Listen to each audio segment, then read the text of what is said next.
indirimbo yiswe Undecided yanitwa Kai Proctor. Nizere kuri bumfollowing. Ubundi mwamburanye iki? Ntago mura mbivuga,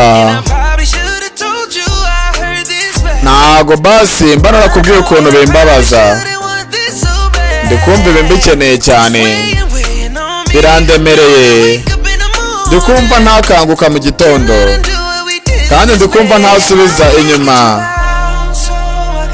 ngomba kugenda, ntago niteguye, unshaka wenyine ariko nta mwanzuro nabufatira, byandenze kandi ntago nshaka kwiyumva nk'uko meze. Reba ukuntu ikirere cyiza, nkakomeza kuguma mu rujijo. Ashaka ko mubera umuntu ariko nta yandi mahitamo mfite.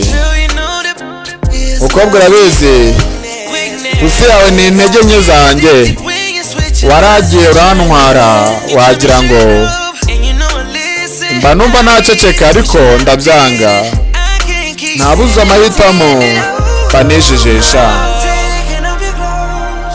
Ndi gukuramo imyenda yawe ako nkaba ndagasimbutse.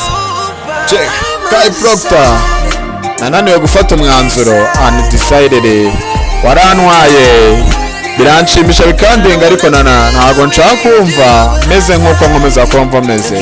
Ndabikunda ibyo bishashi by'umuriro mba mbona, ibyo byose biraza bikamfata. Ashaka ko mubera umugore ariko ntago ndabifatira umwanzuro. Yanitwa Kai Proctor, indirimbo nyizi kuri YouTube yitwa Kai Entertainment.